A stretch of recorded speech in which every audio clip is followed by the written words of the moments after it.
Hello, and this is our last lesson before our test, and the last test before the end of the term. Yes, the term still ends on Wednesday, April 8th. Just to give you kind of like an update of where we are, today we're going to finish our review, and I will open the test up on Monday, which is supposed to be today, April 6th. The test will be 2 parts. Okay, so test 2 parts. Okay, and each part is 30 minutes. You'll be timed. Okay, yes, you can use notes. Yes, you can go back to the videos, but you are short on time, so do not delay. You only get 1 shot at each test. So if carve out a chunk of time, you cannot like close it and come back to it. You have to, once the timer starts, that's your 30 minutes and it will end at that point. So you need to make sure you finish. You don't have to do both parts at the, right back to back. You can wait if you want to, but you do have to complete both parts, to get your credit. Otherwise, whatever part you don't do will count as a 0. Okay, so please make sure that you do, get those done. Again, you can get them done anytime, Monday, Tuesday, or Wednesday. Just make sure you leave yourself enough time Wednesday because the window does close by the end of the day Wednesday. Okay, and that'll be your last grade for the term. Of course, the same policy still applies where if you do better on the test than you did on the quiz for Unit 3, then I'll bump up your Unit 3 quiz grade too. Okay, so let's get into our review here and finish up that in preparation for the test. So, number 1 here, we're asked to determine the end behavior of the function, and you can see the function. I already drew it out here for us rather than waste time writing it out in the video. So what we're going to do here is, well, what do we need to determine end behavior? We need to know what the degree of the function is, and we need to know what the lead coefficient is too. More where it's positive or negative, right? So let's talk about the degree. Well, so we could multiply all this junk together here if we really wanted to. But there's an easier way to do this, like I said to you guys, right? Where we can just look at the highest powered term in each factor, okay? So this x right here, right, is going to have to multiply with this negative x here. We'll have to multiply with this x, and have to multiply with this x, okay? So all of those will multiply together. And what are they going to give us? Well, there's 4 x's, so x to the 4th, right? And then the lead coefficient here is a 1. This is a negative 1. This is a 1. This is a 1. And so 1 times negative 1 times 1 times 1 will give us a negative 1. So the degree, you might think, is 4, but it isn't. The degree here is actually 5. Why is that? Well, if you look here, we have this square. Okay, so this x right here is actually, we treat it like an x squared because we get multiplied with itself, right? When you square something, you multiply it by itself. So that's an x squared, that's an x, that's a minus 1x, and that's a 1x. So 1x times minus 1x times x squared times x gives us this right here. Okay, so we're going to have an odd degree. All right, so be careful with that. Now for the lead coefficient, well, this one again, we want to be a little bit careful here, but we'll be all right, I think. So if you look, we have 1 times a negative 1 times a 1. Remember that 1 gets squared, but 1 squared is still 1, and then times a 1. So positive 1 times a negative 1 times a positive 1 times a positive 1 is still going to be negative 1, right? 1 times negative 1 is negative 1, times a positive 1 is still negative 1, times another positive 1 is still negative 1, which is less than 0. Okay, so we're going to have a situation, since it's odd, our end behaviors will disagree, and since it's a negative lead coefficient, we're going to have something that looks like this.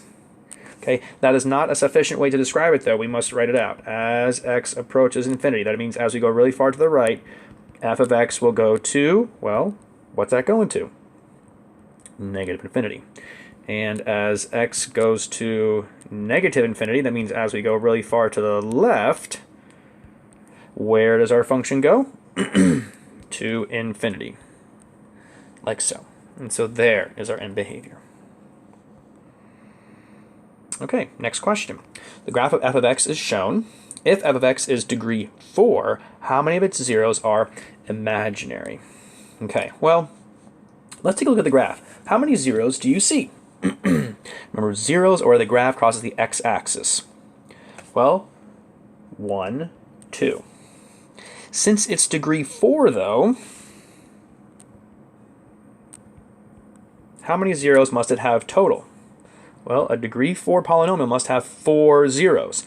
We only see 2 real zeros. So what does that mean? Well, if we have 2 real already and we need a total of 4, that means there must be 2 imaginary zeros.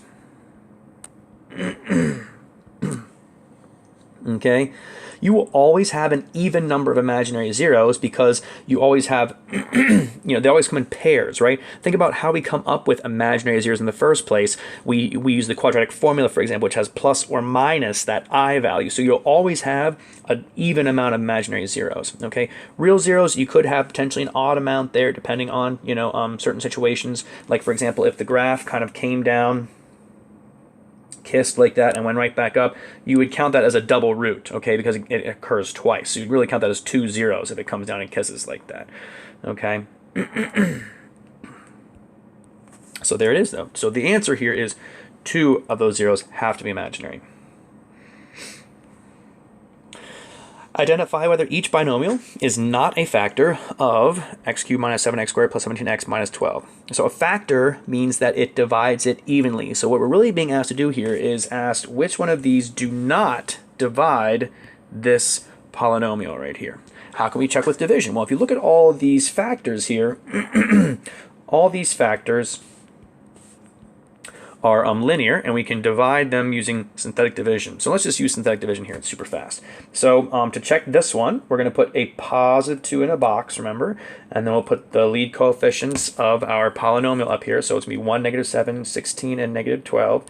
Make sure to put any zeros in for missing numbers, right? So if we didn't have an x squared term listed here, you'd put a 0 in, stuff like that. Okay, and then we'll just do our synthetic division. So drop the 1 down.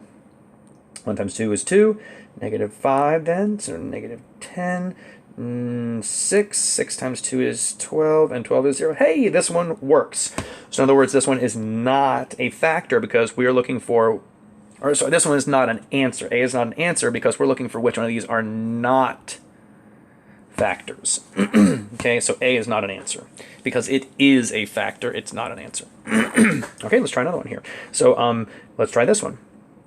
We'll put -1 in the box. Oops, there we go. And then again, same coefficients out front. Okay, 1 times -1 is -1, -8, 8, 24, -24, and we get -36. Okay, we have a remainder here. So is x plus 1 a factor? No, because we have a remainder that's not 0. So this will be an answer. Okay, so let's check the next one. We'll put -2 in the box then.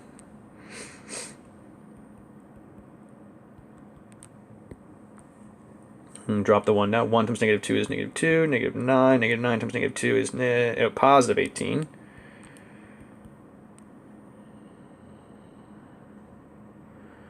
I feel like I messed something up here. Let me just check to make sure. 1 times -2 is -2.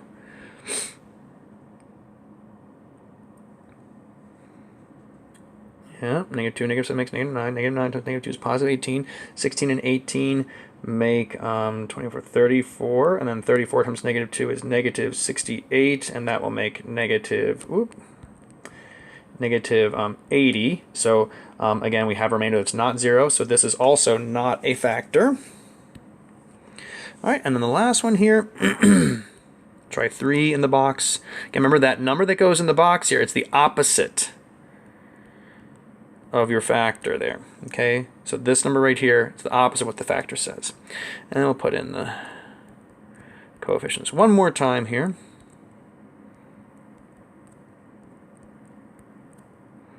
And hey, look at that. We have a remainder of 0, so this one is a factor and therefore not an answer. So 2 answers, B and C there. Oh, one last thing here. Remember that synthetic division only works if we're dividing by these nice linear factors. If you wanted to divide by like a quadratic, or if you want to divide by a cubic, you would need to use long division there. All right, finally, number 4. Consider f of x, graph to the right, nice big cubic graph right there, and answer the following questions. What is the maximum value of the function? So value refers to the y value. Okay, value refers to the y value. So we want to find the highest y value here. Now, if you look over the graph, okay, we can kind of assume here that there are arrows here at the end. They're going to continue going on and on. So is there a highest value? And the answer is no. Now, some of you might have said infinity here. And yes, the graph does go to infinity, but a maximum value indicates we have a single highest point, or a highest value.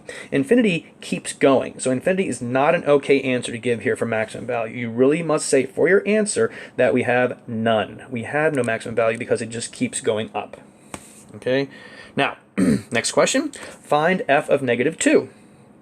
We can see here that normally we write f of x, so this negative 2 has replaced the x. In other words, we have this x coordinate and we want to find the f value, the function value, which is the y value here. So we go over to our graph, we can see here's negative 2 and it looks like the y value there is 4. So we will go ahead and say that the function value f of 2, f of negative 2 is 4. So you can just say that equals 4. This is also fine here too if you give me just the coordinate. That's cool too. Okay, now letter C, slightly different question. What is x when f of x is 0? Okay, so now we're trying to find f of what gives us 0. So what x coordinate gives us this y coordinate of 0? So look on the graph and determine when does the graph have y coordinates of 0? Well, there's two places, one right here and one right here. Okay, so what do we answer? Well, we're going to answer both. X is both negative 1 and x is 2 to make that function value 0 there. All right, letter D. What's the approximate maximum value of f? So again, maximum value, that's the y coordinate there, of f. But wait a minute, didn't we just answer that question, letter A? What's the maximum value of the function? And we said there wasn't one, right? So why are we getting the same question here? Well, it's not the same question. We're asked what's the approximate maximum value of f on the interval 1 to negative 3. Or negative 1 to 3, I mean. So if you look here, whoops, I accidentally deleted some of my numbers there. Okay, so if you look here, from negative 1 to 3, what part of the graph is that? Well, that is, I'm going to use a different color here. There's negative 1, and then there's 3 right there. So it's this part of the graph right here. Okay, now, what is the maximum value of that part of the graph? Well, it does have a maximum. It's got a highest point right here, okay? Remember, this is normally called the relative maximum, where it peaks out like that, where it peaks, okay? And this over here, by the way, is a relative minimum. Okay, but if you look, it does have that maximum value because we now have put it on an interval. And in fact, every function, when you put it on a closed interval, like this one right here, okay, will have a maximum value. Okay, must. Okay, so the maximum value here is 4. Okay, I guess I should probably put it back in red, right? So that way we're not going too crazy there. Okay. All right, and then, is the degree of f even or odd? Well, you guys look at that graph and you tell me, okay? I mentioned that it was cubic before, but I actually don't know it's cubic. Okay, yes, it's, you know, kind of has the shape of a cubic, but remember, it doesn't have to be a cubic function. It could be a fifth function that's to the 5th power, or 5th degree, or 7th degree, and so it's going to be odd. Okay, the end behaviors disagree.